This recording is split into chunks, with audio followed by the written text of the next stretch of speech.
Tuesday, January 16, 2024, City of Vandalia Council meeting is now called to order. We'll start with a moment of reflection, followed by the Pledge of Allegiance to the flag.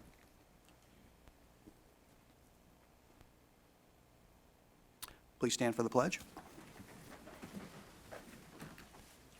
I pledge allegiance to the flag of the United States of America and to the republic for which it stands, one nation, under God, indivisible, with liberty and justice for all.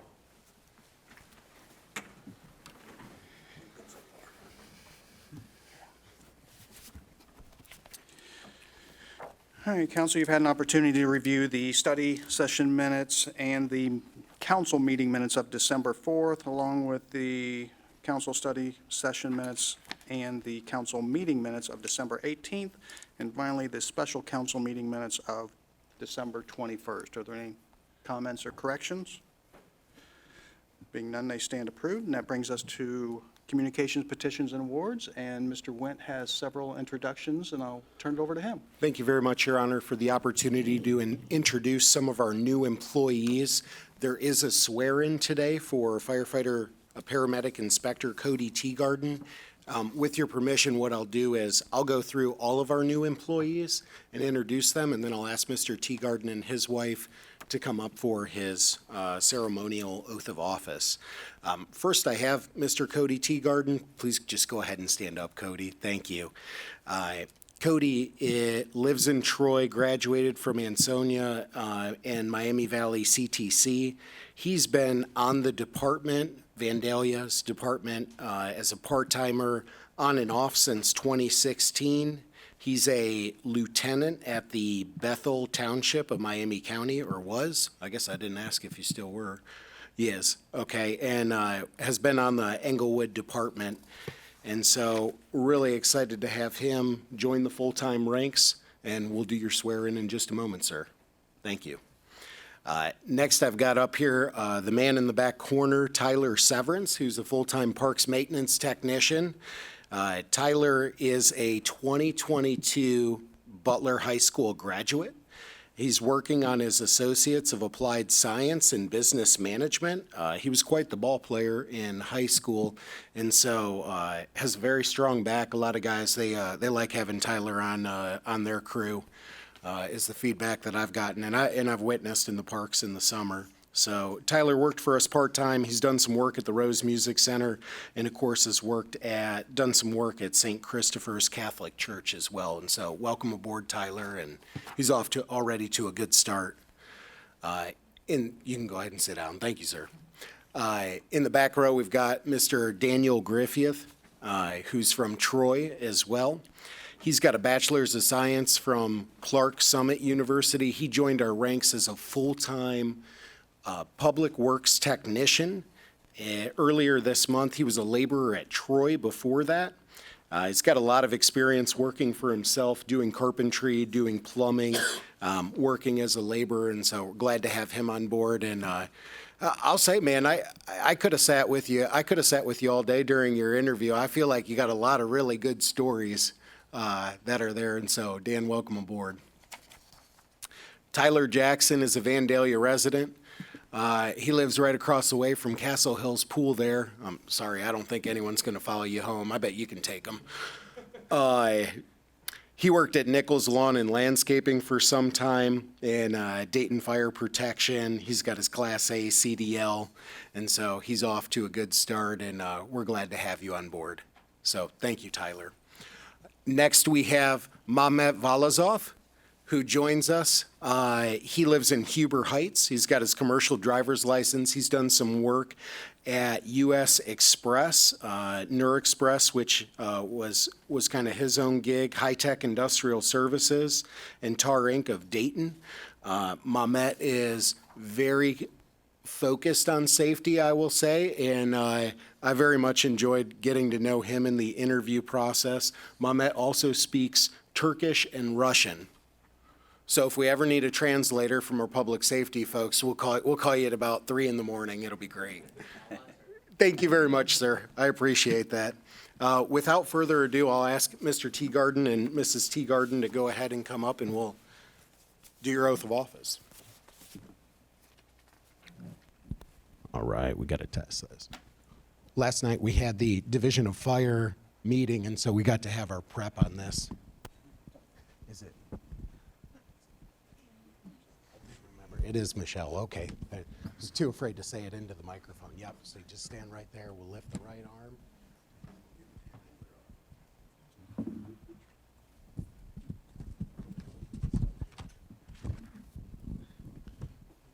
Okay. I, Cody Teegarden, solemnly swear that I will support the Constitution and will obey the laws of the United States and of the state of Ohio, that I will in all respects observe the provisions of the charter and ordinances of the city of Vandalia, and will faithfully discharge the duties of the office of firefighter paramedic inspector within the Division of Fire. Congratulations, Mr. Teegarden.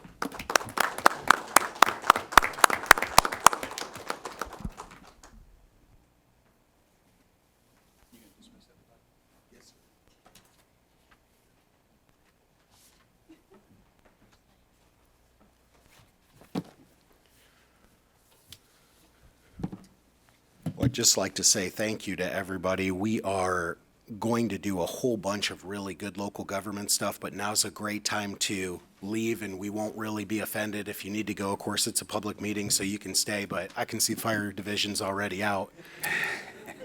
To our public works technicians, thank you very much. We'll be waiting on the thaw, and hopefully there aren't too many water main breaks associated with that thaw. I knocked on wood this morning. That's when they occur. 'Tis the season.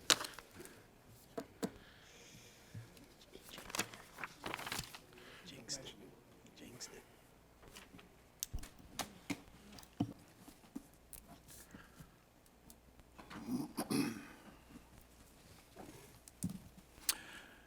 All right, moving along, we have no public hearing, and that brings us to comments from interested citizens. So if anyone would like to make a comment, please come to the podium, state your name and address for the record, and your comment. Being none, we'll move on to the city manager's report, where we have an information item. Thank you very much, Your Honor. I just wanted to take a quick moment to update City Council on the Castle Road Bridge, which is the Johnson Station Bridge replacement project. Previously in a blue letter, I shared that the city received an award for a state municipal bridge grant of $1,382,327.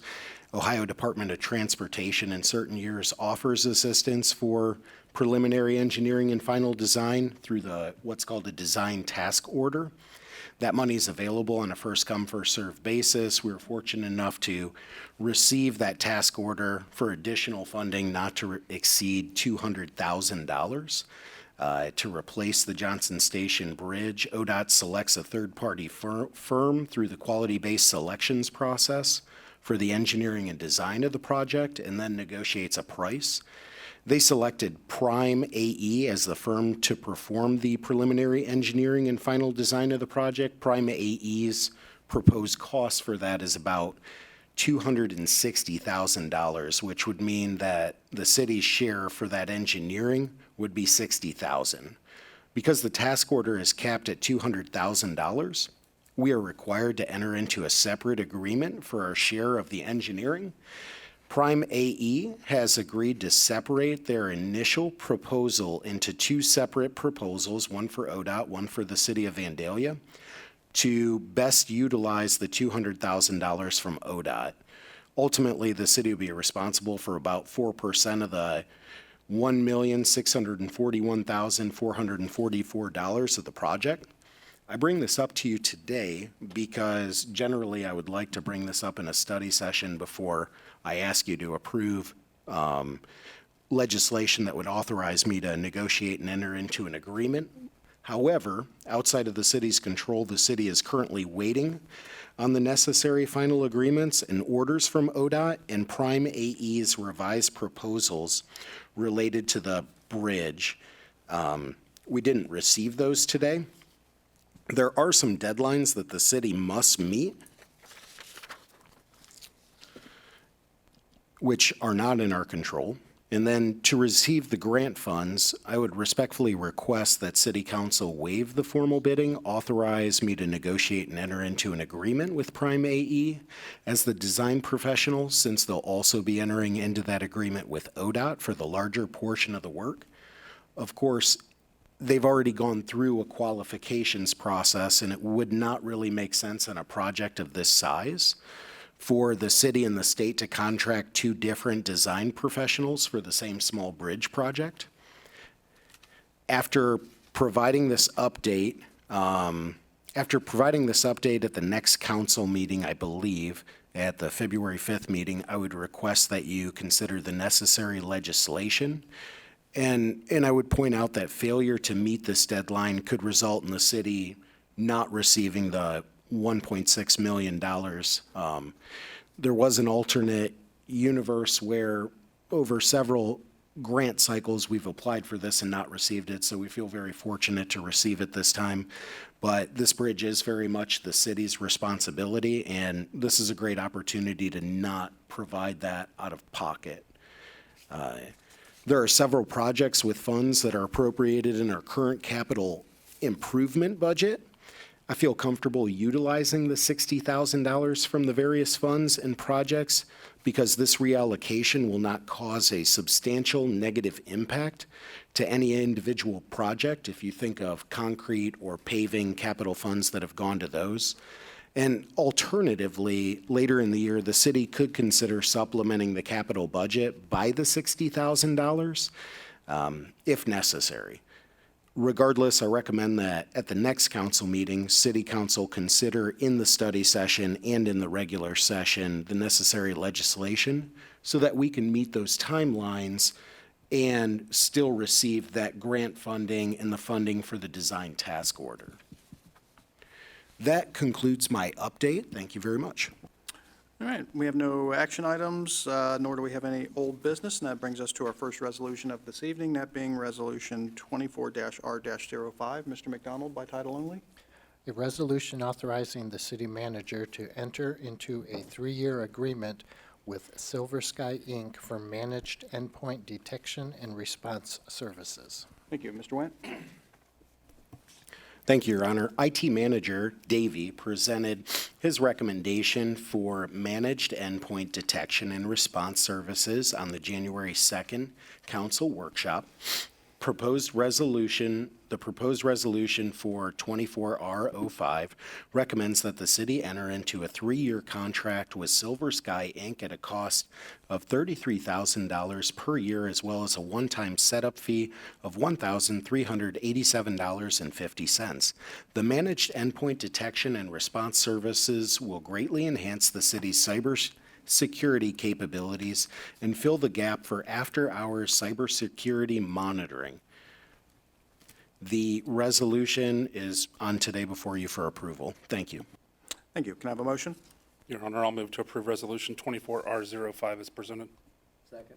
I have a motion by Councilman Follick and a second by Councilman Lewis to approve Resolution 24-R-5 as presented. Are there any comments? Call the roll. Councilmember Lewis? Yes. Councilmember Follick? Yes. Councilmember Evalodis Weaver? Yes. Councilmember Dugan? Yes. Vice Mayor Blakesley? Yes. Mayor Herbst? Yes, and the motion passes 6-0. We have no ordinances on our first reading, nor do we have any ordinances on our second reading. However, we do have one emergency ordinance, that being Ordinance 24-01. Mr. McDonald? An ordinance approving individual assessment amounts and directing the finance director or her designee to certify the amounts to the county auditor for collection and declaring an emergency. Thank you. Mr. Wendt? Thank you, Your Honor. This emergency ordinance assesses properties for delinquent accounts related to stormwater fees, trash collection delinquent, sewer and water weed cutting, and property maintenance.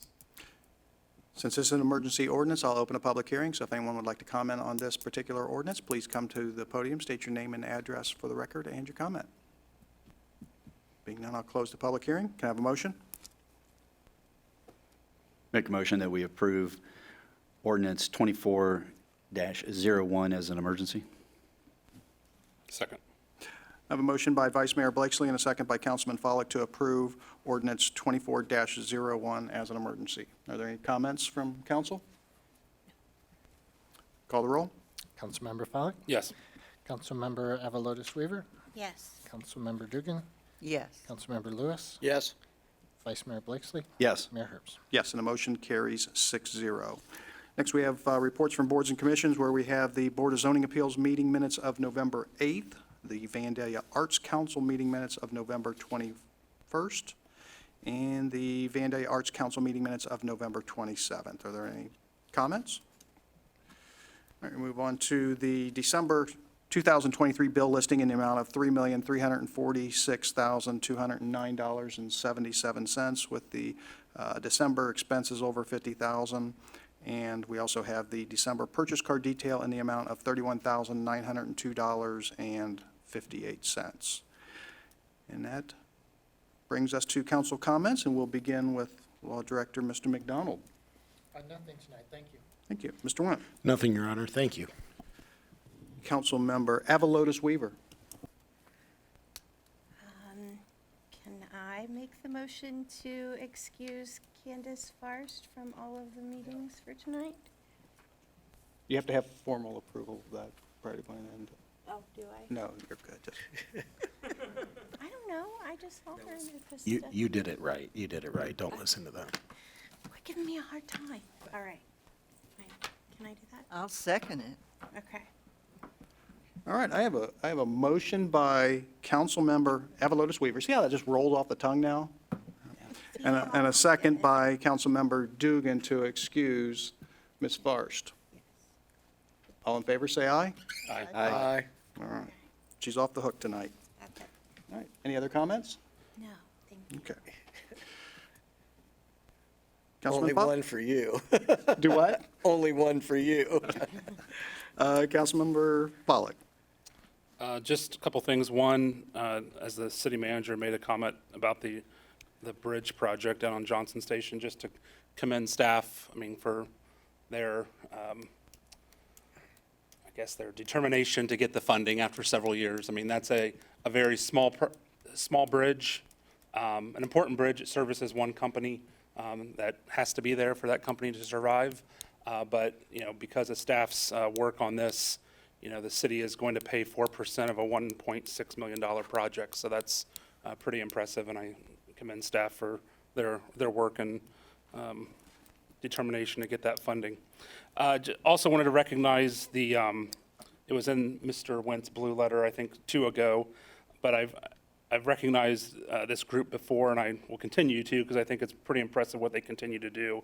But that is our transportation drivers. It was in Mr. Went's update that in 2023, that group of volunteers donated just shy of 1,300 hours to our residents, specifically our senior residents, to provide that transportation service to them at a low-cost offering. And if you just do a very conservative, even if we paid $25, with benefits to a driver to do that, that's saving the city over $25,000 a year by their volunteer work. So I think that's a huge accomplishment. I know we've recognized them as part of our volunteer group in the past, but just to recognize them again for their contributions in 2023. And then lastly, the timing of one of our resolutions today about the endpoint detection. At Optimus today, there was a presentation by a local business that does cyber defense and has been intimately involved in the incident with the city of Huber Heights and their recovery. But I brought that up because there is a training or a workshop that is specifically geared towards local elected officials about cybersecurity preparedness, and I think it's only 3 hours or 3.5 hours on February the 5th. It's being hosted down in Warren County. I don't have any more details about it. I've asked for him from the presenter, and he's supposed to email me, but I haven't gotten him yet. So when I get that, I'll forward it to Mr. Wenton, and then he can disseminate it to council. But I think he's a very interesting individual. He's got a long history in local government in the Dayton area, law enforcement and local government, and obviously has some good knowledge based on the incident that just occurred in Huber Heights at the end of last year. And that's all I got. Thank you. All right, thank you. Councilmember Dugan. I just want to congratulate Cody and welcome Tyler, Daniel, Tyler, and Mahmat. All right, well, thank you. Councilmember Lewis. Only to piggyback a little bit for Councilman Follick, I did know, I think I saw it on the news, that Huber's already expended $840,000 in trying to fix the hack that they experienced. And I know we spent some $33,000 in increased security for our computer system, and it seemed like a lot of money, but clearly it's a drop in the bucket to what a potential disaster could cause us. That's all I have. That's exactly what I was going to say, but that's okay. Vice Mayor Blakesley. Nothing additional to what's already been said. All right, and I have no further comments because they've already been made, so this meeting is adjourned.